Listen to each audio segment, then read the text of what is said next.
Tree Hugging Campaign pinaigting at isinasagawa sa Lambak ng Cagayan bilang pagmamahal sa mga puno at kalikasan ngayong buwan ng mga puso.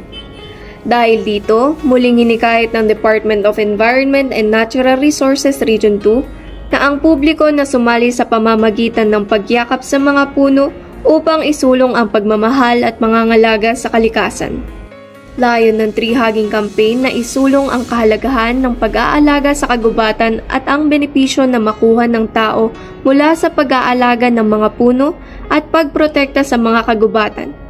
Ayon kay Regional Executive Director Gwendolyn Bambalan ng DENR Region 2, layunin din daw na itaas ang kamalayan ng publiko sa climate change at bilang alternatibong paraan ng pagdiriwang sa buwan ng mga puso, sa pamamagitan ng pagpapahayag ng pagmamahal at pangangalaga sa kapaligiran sa pamamagitan ng pagyakap sa mga ito.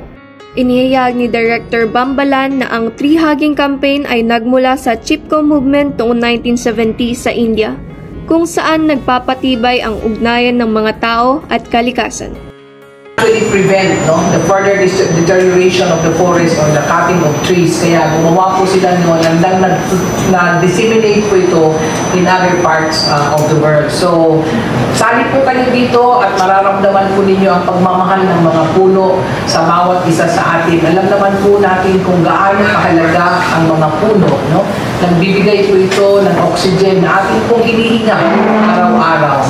Sabi na nila, pwede kang mabuhay ng ilang araw na walang pagkain o walang tubig, pero hindi ka mabubuhay sa loob lamang ng ilang minuto kung wala kang hangin na hinihinga. Ito po yung nanggagaling sa mga puno. So, we would like to encourage also the media partners, our national government agencies, and the public in general to join us in this tree hugging campaign.